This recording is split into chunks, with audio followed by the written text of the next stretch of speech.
diliputi oleh rahmat dan kasih sayang Allah, dan membuat kita bisa mendapatkan doa-doa baik, doa-doa keampunan dari para malaikat Allah Azza wa Jalla. Kita berharap mudah-mudahan di masa-masa yang akan datang kita selalu dimudahkan untuk bermajelis sebagai umat Nabi Muhammad SAW. Maka sewajarnya pula kita banyak-banyak bersalawat dan bersalam. Allahumma salli ala Muhammad wa ala ali Muhammad. Mudah-mudahan kita jujur dalam mencintainya, mudah-mudahan kita jujur dalam merindukannya, karena beliau adalah orang yang sangat rindu dan sangat mencintai kita. Kita berharap mudah-mudahan di hari mahsyar kita diizinkan oleh Allah Subhanahu wa taala untuk mendapatkan syafaat dari beliau, dan hanya dialah yang akan diizinkan oleh Allah untuk memberikan syafaat itu. Ikhwati fillah, ma'asyiral hadirin wal hadirat rahimani Allah wa iyyakum. Kembali malam hari ini kita akan melanjutkan kajian hadis Bulughul Maram. Kita masuk pada hadis yang ke-12 dari bab adab-adab mandi, atau hadis yang ke-110 kalau dihitung dari awal. Qala al-musannif rahimahullah wa an Ummi Salamah radhiyallahu ta'ala anha qalat qultu ya Rasulullah inni imra'atun ashuddu sya'ra ra'si afa anquduhu li ghuslil janabah wa fi riwayah li ghuslil haidha qala la innama yakfiki at-tahsiya ala ra'siki thalatha hasayat. Rawahu Muslim. Dari Ummu Salamah, semoga Allah meridainya, qalat, dia berkata, kuntu, saya berkata kepada Rasul, ya Rasulullah, saya adalah seorang perempuan asyuddu sya'ra ra'si, sering mengikat rambut. Jadi rambut perempuan kan biasanya diikat. Afa anquduhu li ghuslil janabah, apakah saya harus lepaskan ikatan itu kalau mandi janabah? Jadi kan apakah harus dibuka ikatan itu atau biar saja terikat? Wa fi riwayah wal haidha, untuk mandi janabah atau mandi haid. Mandi haid artinya ketika dia sudah bersih dari haidnya, maka dia wajib mandi.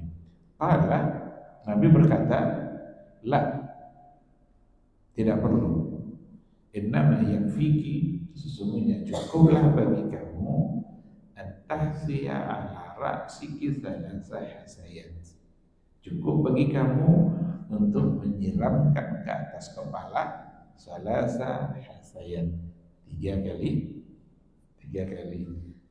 siram.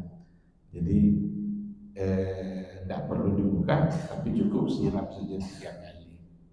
Kenapa Ummu Salamah bertanya? Karena nanti akan diberikan penjelasan. Ada hadis yang lain, Nabi memerintahkan Aisyah justru untuk membukanya. Nanti semacam ada pertentangan, dikarenakan oleh kalau kita mandi janabah itu kan harus membasahi seluruh badan, mulai dari ujung rambut sampai kepada ujung kaki. Jadi ada kekhawatiran dari Ummu Salamah, jangan-jangan kalau tidak dibuka nanti ada di antara bagian rambut yang tidak kena. Hadis ini sumbernya adalah Ummu Salamah. Ummu Salamah adalah salah satu dari istri Rasulullah SAW. Jadi kalau kita dengarkan cerita kenapa atau dia menikah dengan Nabi, itu ada sesuatu yang menarik. Jadi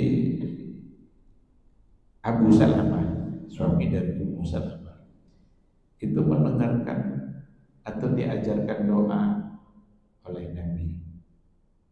Doanya adalah, kalau seandainya mendapatkan musibah, maka memohonlah kepada Allah untuk diberikan yang lebih baik. Wa khlufni khairum minhu, berilah yang lebih baik dari itu. Kalau dapat musibah, hilang umpamanya, sampai di rumah Abu Salamah mengajar Ummu Salamah, wahai Ummu Salamah, saya mendapatkan doa dari Nabi agar kalau seandainya kita mendapatkan musibah, kehilangan sesuatu, maka berdoalah kepada Allah supaya diberikan ganti yang lebih baik. Pada saatnya nanti Abu Salamah wafat. Ketika Abu Salamah wafat, berdoalah Ummu Salamah, karena diajarkan oleh suami, ya Allah, ganti dia dengan yang lebih baik. Ternyata setelah itu Nabi datang untuk melamar. Kata Ummu Salamah, oh inilah, karena Nabi pasti akan lebih baik daripada Abu Salamah. Cuma Ummu Salamah tidak langsung menerima. Dia bilang, ya Rasulullah, saya ini seorang perempuan yang anaknya banyak. Gimana mungkin kamu bisa ingin menikahi saya sementara anak saya banyak? Tapi dijawab oleh Nabi ketika itu, iya Luki, iya, semua anak-anakmu akan menjadi anak-anakku. Jadi semua yang menjadi anakmu, maka itu akan menjadi anakku. Akhirnya Ummu Salamah menjadi salah satu dari istri Rasulullah Sallallahu Alaihi Wasallam, bahkan termasuk dari istri Nabi yang cerdas, yang banyak berikan masukan-masukan kepada Nabi saat Nabi memerlukan pandangan-pandangan dari orang lain. Termasuk ketika kan Nabi waktu ingin haji tapi dilarang, terhalanglah mereka untuk haji. Akhirnya harus pulang ke Madinah dan harus tahallul. Nabi ketika itu menyuruh, wahai sahabat-sahabatku, tahallullah kalian. Tapi tidak ada satupun yang bertahallul, karena Nabi belum bertahallul. Jadi mereka tidak mau mendahului Nabi walaupun Nabi sudah memerintahkan. Masuklah dia ke tendanya, dia temui Ummu Salamah. Gimana dia? Ummu Salamah sudah disuruh mereka tahallul tapi tetap tak ada yang tahallul. Apa kata Ummu Salamah? Ya Rasulullah, tidak usah banyak-banyak ngomong, lakukan sendiri tahallul itu, dan nanti mereka insya Allah akan. Jadi lakukan dulu tahallul itu, baru suruh mereka. Betul, Nabi di hadapan para sahabat itu mencukur rambutnya, pertanda itu adalah tahallul, dan setelah itu tanpa disuruh yang lain ikut melakukan tahallul. Jadi hadis ini sumbernya dari Ummu Salamah. Dia berkata, ya Rasulullah, saya adalah seorang perempuan sering mengikat rambut. Nah, apakah saya harus membukanya, melepaskan ikatan itu kalau saya mandi janabah atau mandi haid? Nabi mengatakan tidak perlu. Di hadis ini Nabi mengatakan tidak perlu. Innama yakfiki an tahsiya ala ra'siki thalatha hasayat. Cukuplah kamu siramkan saja 3 kali siraman, maka dan 3 kali siraman itu insya Allah sudah sampai ke pangkal rambut. Baik, dari hadis ini diambil hukum oleh sebagian ulama untuk satu persoalan yang di dalamnya ada khilaf, yang di dalamnya ada perselisihan.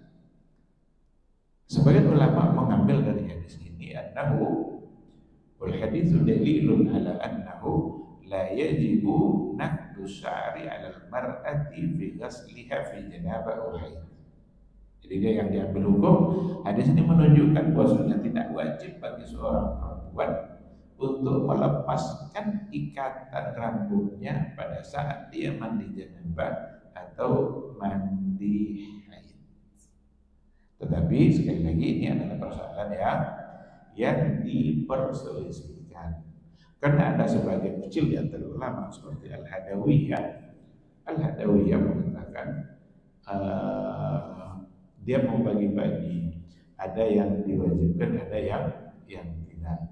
La yajibun naqdu fi ghusl janabah, tidak wajib kalau mandinya mandi janabah.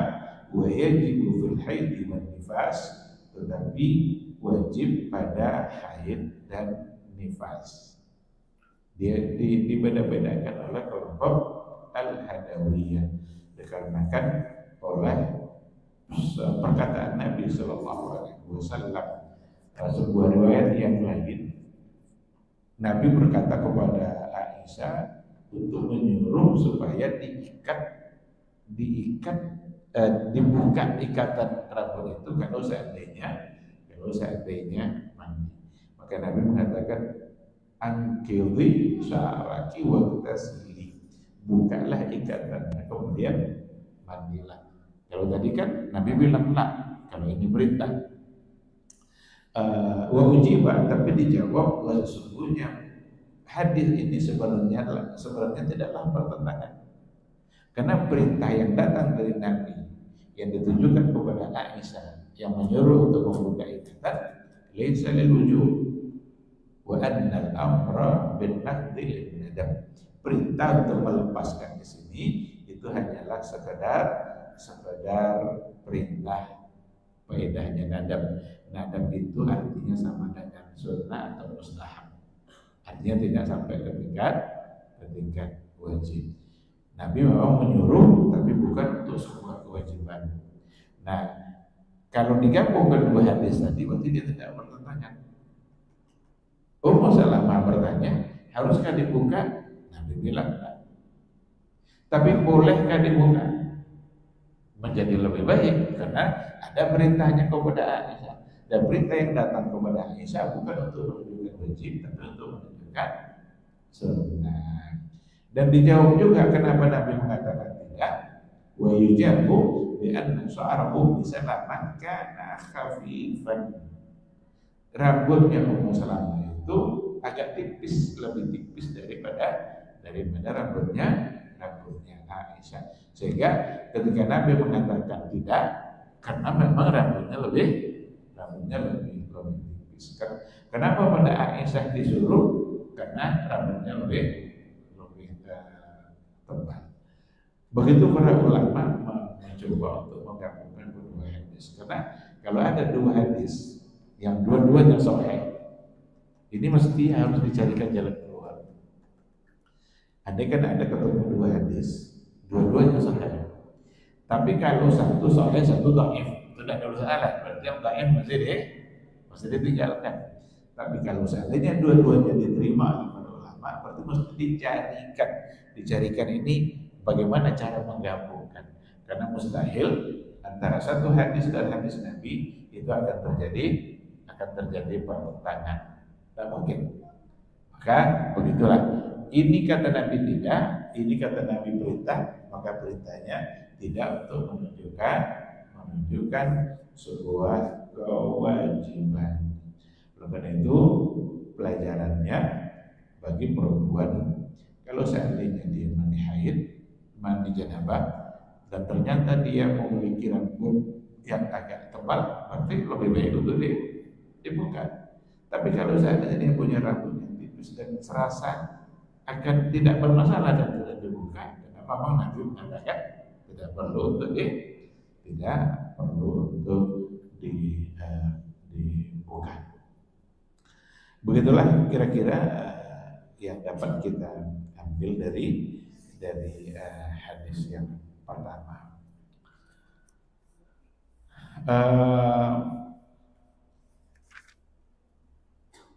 Saya kira itu intinya. Kita coba langsung masuk pada hadis yang kedua.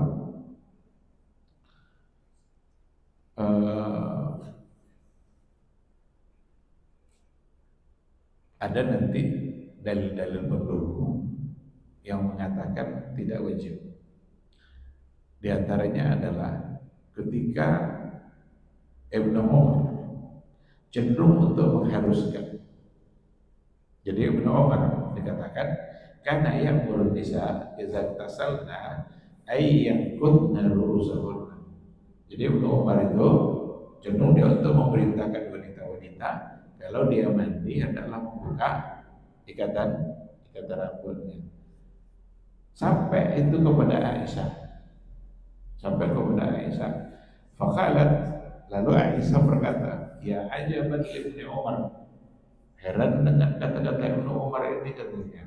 Saya saja mandi bersama Rasul dalam satu bejana. Saya tidak melakukan itu dan tidak lebih daripada hanya menyiramkan sebanyak tiga kali. Nah, andaikan memang sebuah sebagai satu kewajiban. Jadi dikatakan andaikan memang sebagai satu kewajiban, afala ya'muruhunna yahlikna ru'usahunna. Ngapa tidak disuruhnya langsung cukur rambutnya itu? Jadi bahasanya bahasa sindiran.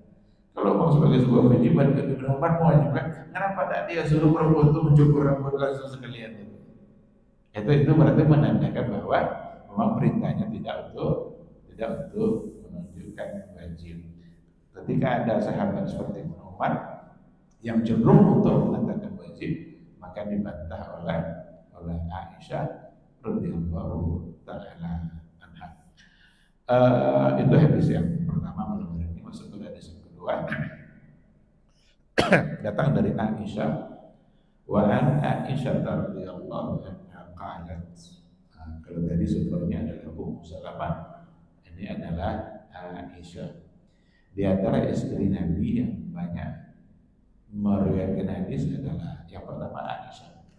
Jadi Aisyah ada pada peringkat pertama yang banyak meriwayatkan hadis dari Nabi.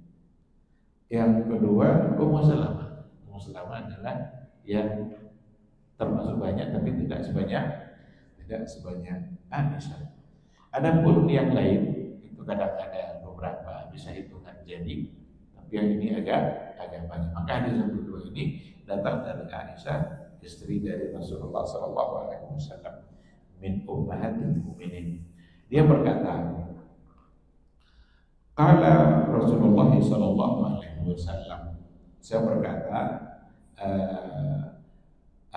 Aisyah berkata Rasulullah SAW, inni la uhillul masjida li haidin wa la junubin. Kata Rasul, saya tidak membolehkan, la uhillu, tidak menghalalkan berarti tidak membolehkan masjid itu untuk wanita haid dan yang junub. Ini hadis ini. Nabi tidak membolehkan wanita berarti berada di dalam wanita haid dan juga yang junub berada di dalam masjid. Hadisnya riwayat Abu Dawud dan disahihkan oleh Ibnu Khuzaimah. Hadisnya sangat singkat, cuma tidak disebutkan di sini periwayatan yang datang dari Imam Muslim dan juga Imam Bukhari. Yang disebutkan hanya rawahu Abu Dawud. Berarti Imam Bukhari dan Muslim tidak ikut meriwayatkan hadis ini. Dikatakan di sini wal hadithu dalilun ala annahu, hadis ini merupakan dalil bahwa sesungguhnya la yajuzu lil haidhi wal junubi dukhul al masjid wa huwa qaulul jumhur. Hadis ini menunjukkan bahwa sesungguhnya tidak boleh bagi perempuan yang haid dan yang junub dukhul al masjid, masuk masjid. Kalau dikatakan haid berarti khusus perempuan. Kalau dikatakan junub, apakah khusus perempuan? Tidak. Berarti bisa laki-laki, bisa perempuan. Kalau haid fokus pada perempuan saja. Maka dalam ilmu nahwu juga dikatakan karena haid itu khusus untuk perempuan, jadi tidak perlu disebut haidah. Dan kalau dalam ilmu nahwu untuk perempuan kan mesti ada ta marbutah. Qaim untuk laki-laki, qaimatun untuk perempuan. Haid tidak mungkin untuk laki-laki karena haid hanya perempuan saja.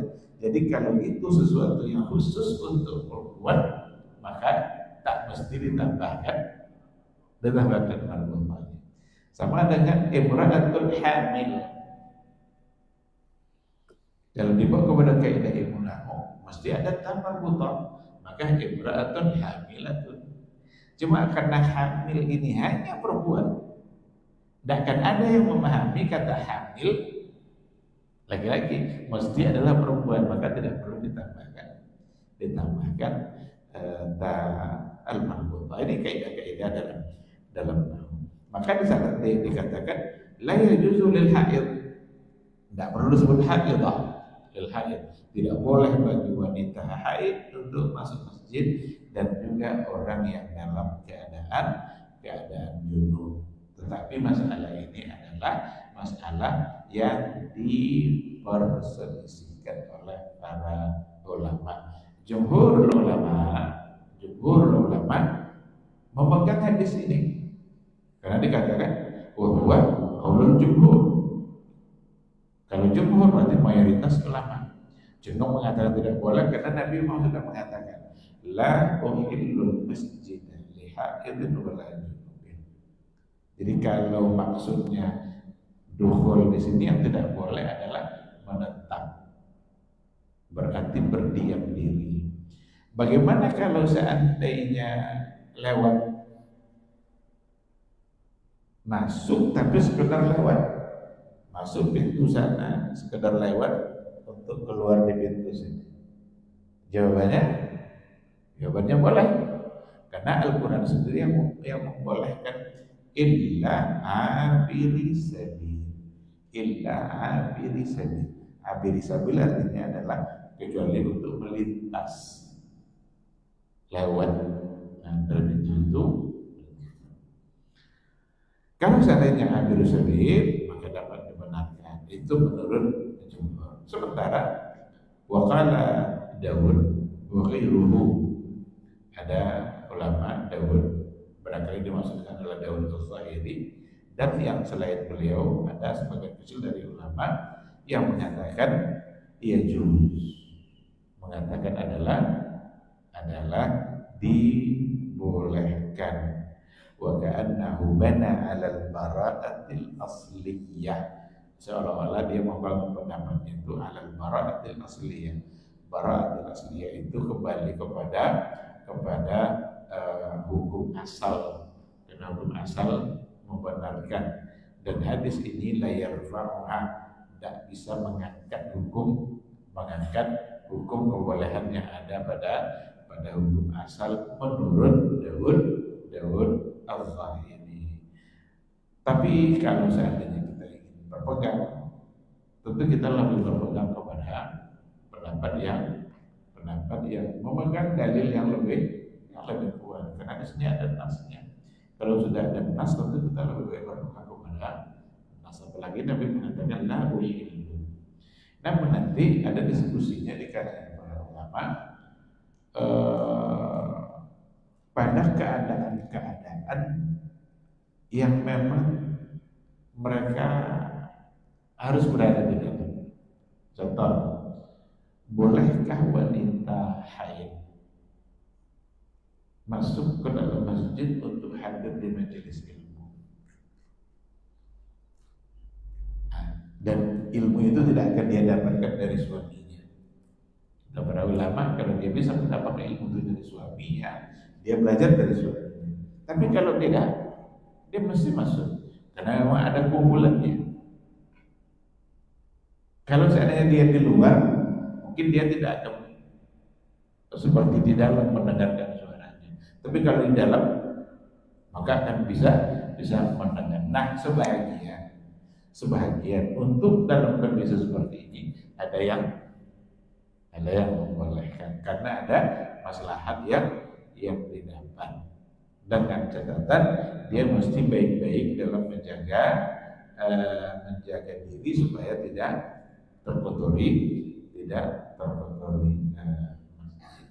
Maka dengan alasan seperti tadi ada sebagian yang cenderung untuk membolehkan. Tapi kalau kita tengok hukum asalnya memang tidak boleh. Karena Nabi sendiri mengatakan la uhillu, saya tidak menghalalkan masjid atau membolehkan.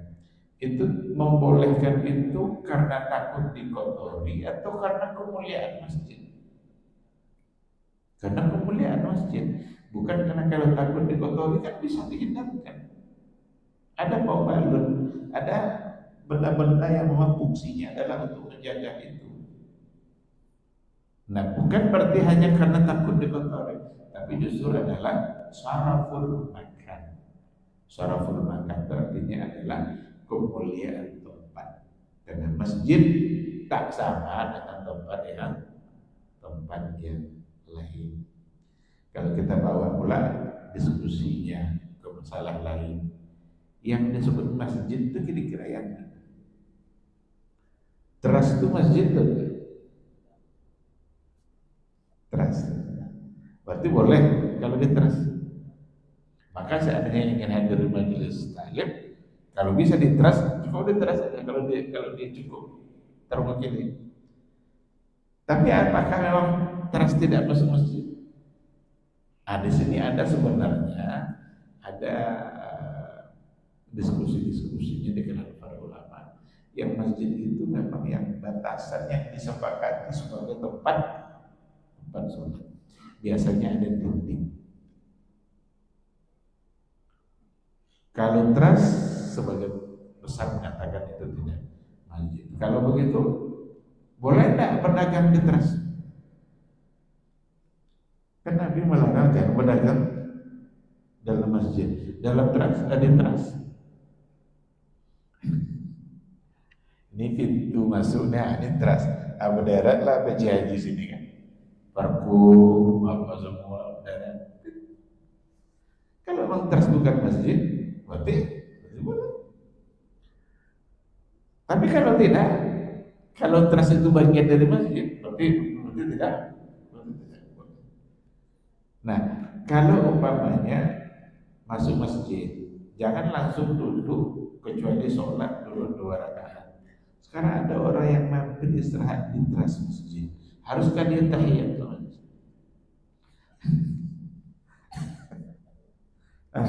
Bolehkah langsung duduk atau tahiyat dulu?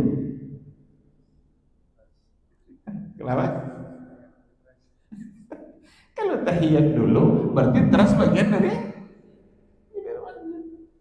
Nah, gitulah apanya. Tapi ternyata yang kuat memang mana yang kita sepakati dan teras tidak. Apa buktinya? Kita kalau masuk masjid kan diajarkan oleh Nabi baca doa masuk masjid. Kita baca doa itu saat di teras atau di teras? Ya kan? Kita sudah buka sendal, naik ke teras, sudah kita baca belum kan? Tapi pas di pintu, baru kita baca. Berarti itulah ya boleh masjid. Nanti pas keluar ada lagi doanya. Kita baca doa itu pas keluar dari pintu masjid atau turun dari teras. Buka pintu masjid. Maka yang kuat adalah teras, bukan bagian dari masjid. Berarti boleh tahiyat. Kalau begitu boleh, karena dia tidak berada di dalam. Karena yang tak boleh dukhulul masjid, masuk ke dalam. Sementara di teras belum disebut masuk masjid. Begitu para ulama memberikan penjelasannya. Baik. Kita masuk pada hadis yang berikutnya karena biar kita tuntaskan terkait dengan adab mandi dan wudu. Nanti bisa masuk pada bab tayamum. Hadis yang berikutnya, wa anha radhiyallahu anha. Anha di sini kembali dhamirnya kepada yang paling dekat, berarti Aisyah. Karena ada dua di sini, ada Ummu Salamah, ada Aisyah.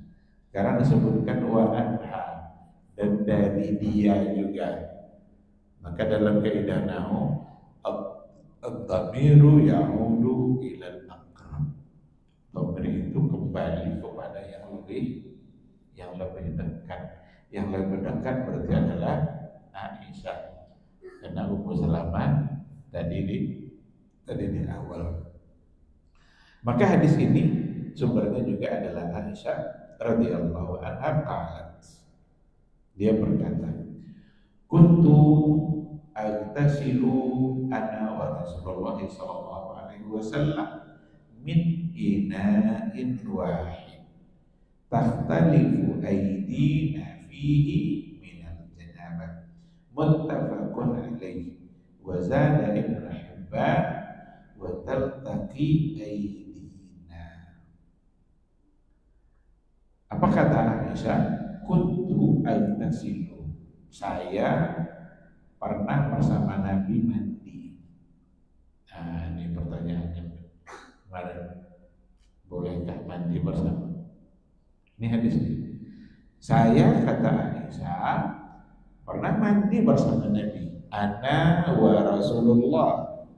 Diperkuat lagi oleh beliau, ana wa Rasulullah. Saya dan Rasul sallallahu alaihi wasallam min ina'in wahid. Dari satu bejana, dari satu ember. Jadi ini Rasul, Siti Aisyah, ember ada di tengah. Mereka mandi dari satu air itu, dari satu ember itu. Dengan dikatakan min ina'in wahid. Takhtalifu aydina fihi minal janabah. Takhtalifu itu bersilang-silang tangan kami mengambil air. Taltalifu di sini bermakna taltaqi. Taltaqi itu ketemu. Jadi Rasul ngambil air, Aisyah ngambil air juga dalam bejana yang sama, maka bertemulah tangannya. Bahkan ada juga yang mengatakan tidak sekedar saling mengambil air, tapi saling menyiramkan air itu minal janabah. Dan mandinya ketika itu adalah mandi junub, mandi janabah. Hadis ini muttafaqun alaih. Muttafaqun alaih artinya adalah hadis yang disepakati kesahihannya oleh para ulama. Dan Ibnu Hibban mengatakan, dia menambah takhtalifu itu artinya adalah taltaqi aydina. Banyak perkara yang diambil hukum melalui hadis itu. Tentu saja diantaranya adalah bagaimana Nabi menunjukkan keharmonisan dalam kehidupan berumah tangga dengan cara mandi bersama. Itu adalah untuk mandi janabah. Karena hal-hal seperti ini banyak datang memang riwayatnya dari Aisyah. Soal keharmonisan rumah tangga Nabi itu banyak riwayat datang dari Aisyah, dan Aisyah juga langsung sebagai pelaku. Kayak contoh ada pada riwayat yang lain, ketika Aisyah minum dalam satu gelas, lalu Nabi mengambil gelas yang diminum oleh Aisyah dan memilih untuk meminum itu di tempat di mana bibir Aisyah tadi meminum. Jadi diambilnya, ini bukan dialihkan ya.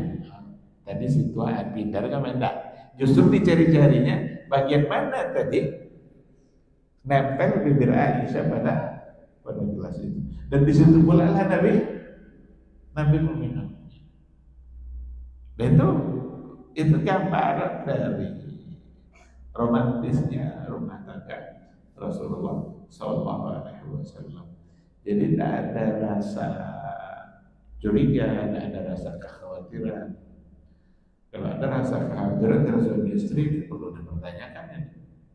Tidak mau meminum sesuatu yang sudah diminum oleh istrinya, atau istri tidak mau meminum apa yang sudah diminum oleh suaminya. Tentu menjadi sesuatu yang dipertanyakan. Nabi tidak hanya meminum bekasnya, tapi justru mencari posisi di mana tadi nempel mulutnya Aisyah. Itu diantara contoh yang lain. Maka dalam hadis ini perkara mandi dia ternyata dengan Rasulullah SAW pernah dalam satu perjalanan mandi dan tangannya saling ketemu di dalam mandi. Ada juga persoalan yang lain, kalau sudah saling menyiram atau saling mengambil air, itu ada kemungkinan ada percikan air yang masuk ke dalam bejana. Masuk di situ nanti persoalan, apakah itu akan disebut sebagai air mustamal? Nah, ini kalau dibawa kepada bab taharah, air mustamal itu kan air yang sudah kita pakai lalu masuk. Apakah membuat air itu menjadi tidak suci lagi atau tidak? Maka perubahan dari kesuciannya itu mesti ada tandanya. Berubah warna, berubah rasa, berubah baunya, berubah aromanya. Andai kan tidak terjadi perubahan, maka tidak mengapa. Sama dengan kita kalau berudung satu ember, ada ember tempat kita berudung, lalu kita basuh muka kita, dan dari muka mungkin ada tetesan air yang masuk. Apakah langsung berubah status air ini? Ternyata tidak langsung berubah. Tapi kalau umpamanya bersampo, masuk sampo itu ke dalam, berubahlah air ember itu jadi sampo, itu masih suci kan? Berarti sudah ada perubahan rasa, perubahan ini. Maka itu bisa membuat air tidak boleh untuk masuk pemeriksaan. Kita jauh dulu suara azan insyaallah.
Bismillahirrahmanirrahim. Alhamdulillah. Wassalatu wassalamu ala Rasulillah wa ala alihi wa sahbihi wa mawala. Ikhwati billah, ma'asyiral hadirin wal hadirat rahimanallah wa iyyakum. Jadi dari hadis yang ketiga tadi dikatakan bahwa dalilun ala jawazi iktisal ar-rajuli wal mar'ati min ma'in wahid fi ina'in wahid wal jawazu wal aslu. Ini pelajarannya dari yang hadis ketiga. Sesungguhnya dalil dia adalah sebagai dalil bolehnya mandi laki-laki dan perempuan atau suami istri dari satu air dalam satu bejana. Hukum boleh di sini wal asal itu adalah hukum asal. Kita habiskan satu hadis yang terakhir. Cuma hadis ini dihukumkan sebagai hadis yang dhaif oleh Imam Tirmizi dan Imam Abu Dawud. Datang dari Abu Hurairah radhiyallahu anhu qala Rasulullah sallallahu alaihi wasallam, berkata Rasulullah sallallahu alaihi wasallam, inna tahta kulli sya'ratin janabah, sesungguhnya di bawah setiap helai rambut itu ada junubnya, ada janabahnya. Fausilu asyara, maka basuhlah rambut itu, karena dalam setiap helai rambut ada janabahnya. Wa anku al-asyara, dan bersihkan pula sampai ke kulitnya. Jadi rambut dan sampai ke kulitnya. Rawahu Abu Dawud, riwayat Imam Abu Dawud dan Imam At-Tirmidzi, wa dha'afahu, dan keduanya mendhaifkan hadis itu. Wali Ahmad an Aisyah, Imam Ahmad ada juga riwayat yang semisal itu datang dari Aisyah. Wa fihi rawin majhul, padanya yang datang dari Aisyah dari Imam Ahmad tadi, di situ ada seorang perawi yang majhul. Kalau dikatakan perawi majhul berarti ada yang tidak dikenal di situ. Kalau ada perawi yang tidak dikenal, tentu hadisnya tidak bisa diterima. Karena para ulama hadis merumuskan seperti itu, gunanya adalah untuk menjaga agama. Andai kan ada dari silsilah perawi itu orang yang tidak dikenal, kalau tidak dikenal ya nanti diterima hadisnya. Dia seorang alim atau tidak? Apakah memang dia pernah berguru mengambil hadis dari yang tadi atau tidak? Kalau tidak dikenal, berarti kan tidak bisa dianalisa. Maka yang datang dari Imam Ahmad ini ternyata juga di situ ada rawi majhul. Dikatakan sebab ikhtilafnya adalah karena ada seseorang namanya Atha ibn Sa'ib. Itu diantara penyebab selain daripada ada yang majhul tadi. Di antaranya juga ada perawi namanya Atha ibn Sa'ib. Ikhtalata fi akhir umrihi. Dia sudah mulai rusak hafalannya pada akhir hayatnya, di akhir umurnya. Biasanya dia diterima dari dia hadis itu. Tapi kalau dia meriwayatkan setelah dia tua, dan para ulama menghukumi ketuaannya itu membuat hafalannya sudah berkurang, maka itu bisa juga membuat hadisnya menjadi dipertanyakan. Itu di antara sebab kenapa banyak di antara ulama yang mendhaifkan. Tetapi kalau ditengok dari segi maknanya, karena memang Nabi dalam hadis yang lain menyuruh untuk membasahkan seluruh tubuh. Yang namanya mandi janabah kan memang harus basah. Cuma lafaz ini ada nggak datang dari Nabi atau tidak? Makanya ada hadis ini dengan lafaz seperti ini dhaif umpamanya, berarti tidak pernah ada terucap dari Nabi. Tapi makna yang ada di dalamnya bisa saja benar, karena memang mandi harus dengan membasahi semua tubuh termasuk diantaranya rambut. Maka dimasukkan juga lah hadis ini oleh Ibnu Hajar dan pelajarannya. Wal hadithu, hadis ini dalilun, menjadi dalil ala annahu yajibu ghuslu jami'il badan fil janabah, bahwa sesungguhnya wajib membasuh semua anggota tubuh, semua badan fil janabah, saat kita mandi janabah. Kan maknanya benar kan? Memang seperti itulah cara mandi janabah. Tidak boleh ada yang tidak basah. Wala yu'fa an syai'in minhu, tidak ada yang dapat dimaafkan. Bahkan ada yang tidak terkena air meskipun sebesar koin, itu mesti dibasahkan.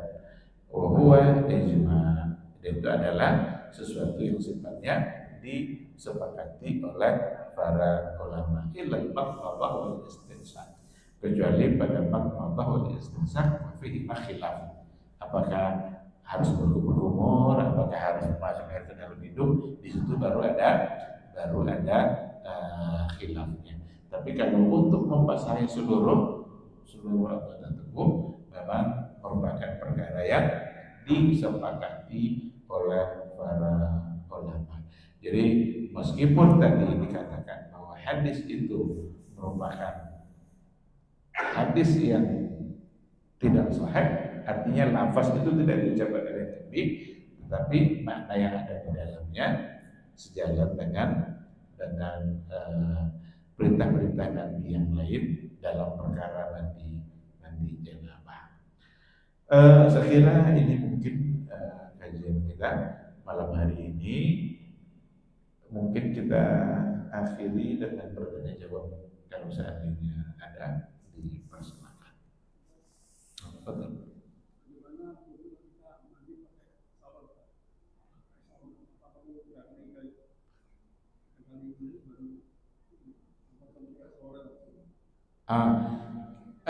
Kita awali dengan sunnah-sunnah yang diajarkan oleh Nabi, seperti basuh tangan, kan ada kan, kemudian berwudu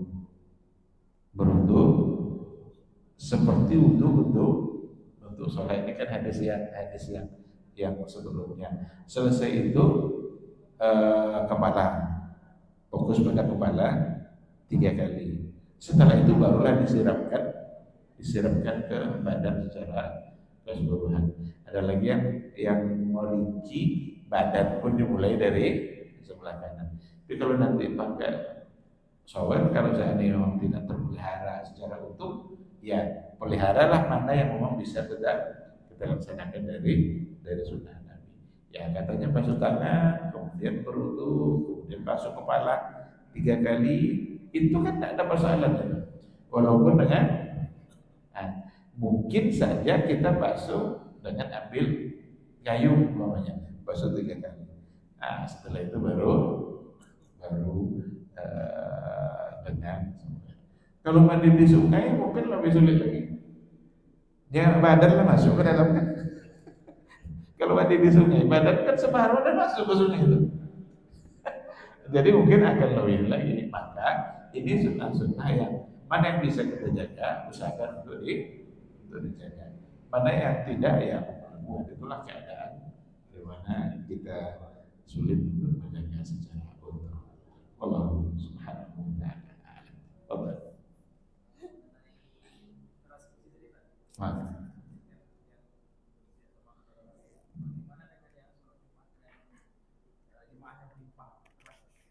Ya tidak apa-apa, berarti teras difungsikan untuk sholat. Sama dengan tarawih Ramadan umpamanya. Ketika tidak muat di dalam, dan pahalanya bisa menjadi sama dalam satu jemaah. Kalau di masjid kita mungkin tidak akan terasa persoalan. Sekarang Masjid Nabawi, kan di luar malah ya. Sekarang ada orang yang datang ke Masjid Nabawi tapi dia di luar. Sekarang tahiyat tidak di luar. Apakah dia sudah bagian dari masjid atau tidak? Maka ada terjadi persoalan. Dulu Syekh Utsaimin, Muhammad bin Shalih Al-Utsaimin pernah memberikan penjelasan tentang itu, dan dia mencontohkan Masjidil Haram. Kenapa orang yang haid itu tawaf tidak boleh, tapi sa'i boleh? Itu yang dia kiaskan ketika itu. Karena tawaf itu dalam masjid, sementara sa'i di luar masjid. Hukumnya di luar masjid. Kalau sekarang sudah di dalam sebenarnya itu, tapi tetap saja boleh karena hukum asalnya memang seperti itu. Jadi tidak mengambil ilatnya saja, memang untuk sa'i ini dibolehkan. Maka kata beliau ketika itu, andai kan ada orang yang beriktikaf, ini hubungan sama teras ini, kan tidak boleh keluar masjid. Sekarang dia iktikaf, tapi guling-guling di teras, berarti dia keluar masjid, maka jadi terlarang. Maka kalau kata Nabi, mu'takif mesti dalam lah. Dan kata Syekh Utsaimin waktu itu, andaikan dia tidak ada urusan apapun, lalu main-main dia di tempat sa'i, maka tawafnya batal.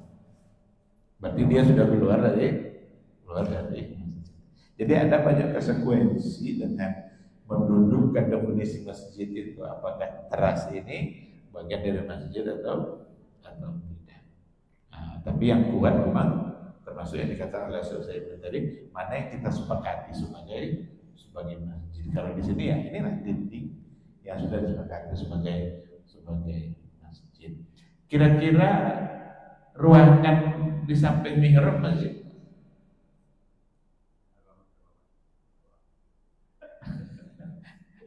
Kalau Alfamart pasti tidak. Ini ada ruang. Ada. Kalau kita masuk, umpamanya khatibnya langsung masuk dari pintu sana. Dia istirahat dulu di situ. Dia tahiyat di situ. Harusnya kalau gitu dia meyakini bagian dari masjid. Karena di sini tidak boleh yang di masjid itu pertama haid atau junub. Sekarang bagaimana kalau gharibnya mimpi basah, dia janabah? Haruskah dia mandi juga setelah dia mimpi itu? Karena jangan berada dalam masjid. Kalau itu dianggap bagian dari masjid. Nah, maka mana yang kita sepakati untuk difungsikan sholat? Kamar gharib kan tidak difungsikan untuk sholat. Itu tempat dia. Andai kan memang bagian dari masjid, hukumnya sama, berarti tidak boleh yang janabah. Sekarang kalau dia mimpi basah, berarti tidak boleh dia tunggu subuh. Mestinya dia mandi jam 2 malam kalau seandainya teman-temannya. Andai kan jam 2 itu dia gitu. Maka yang kuat memang adalah yang mana yang kita sepakati sebagai tempat yang difungsikan untuk sholat. Adapun teras nanti ketika tidak muat di dalam, solusinya otomatis teras. Bahkan kalau teras pun tidak muat, akan diperpanjang lagi di luar teras. Tapi bukan berarti dia menjadi bagian dan langsung dihukumkan sebagai sama dengan masjid. Saat itu dia dijadikan untuk sholat. Itu wallahu subhanahu wa ta'ala a'lam. Ada lagi pertanyaannya? Fadhal.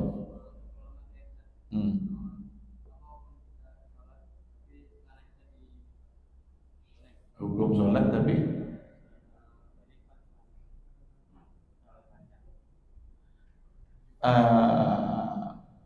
biasanya kalau celana itu dilipat itu supaya tidak terlihat mata kaki. Sebenarnya yang diperintahkan untuk supaya tidak tertutup mata kaki bukan hanya pada sholat saja. Di luar sholat pun sebenarnya Nabi mengajarkan agar tidak nampak, agar tidak tertutup mata kaki bagi yang laki-laki. Kalau zaman kita terbalik kan, yang laki-laki yang perempuan yang ditengokkannya mata kakinya, padahal yang perempuan yang harus menutup, yang laki-laki mengangkat. Maka kalau fungsinya seperti itu, maka tidak mengapa, justru menjadi baik. Cuma ada hadis dari Nabi Nabi melarang untuk tapi yang diriwayatkan kalau nggak salah itu lengan baju. Memang ada larangan dalam satu riwayat kalau dalam sholat jangan sambil seperti ini, tapi diluruskan saja. Allah alam apa hikmahnya? Ada yang mengatakan biarkan badan kita, pakaian kita itu semua ikut sujud berhadapan dengan Allah. Jadi jangan dilipat-lipat. Itu mungkin hikmah-hikmah yang datang dari para ulama, bisa benar bisa tidak. Tapi yang jelas ketika memang ada dari Nabi arahan seperti itu, supaya mungkin untuk kita menjaganya, pertanda kita mencintainya. Dan di situ dikatakan baju, bukan celana. Walau alam masuk celana, tapi yang saya tahu adalah lengan baju. Sekiranya seperti itu, Allah Subhanahu wa Ta'ala. Ada cukup sekira karena pas waktu kita. Maka nanti insya Allah kita masuk pada bab at-tayammum. Nanti pertemuan yang akan datang kita masuk pada bab at-tayammum. Kita baca pula hadis-hadis yang ada, bagaimana panduan Nabi dalam bertayammum, dan supaya kita mengikuti panduan itu jika saatnya kita bertayammum. Baik, terima kasih. Semoga bermanfaat majelis kita. Semoga Allah selalu membimbing kita untuk istiqamah berada di atas sunnah Nabi kita. Subhanakallahumma wa bihamdika, asyhadu an la ilaha illa anta, astaghfiruka wa atubu ilaik. Wassalamualaikum warahmatullahi wabarakatuh.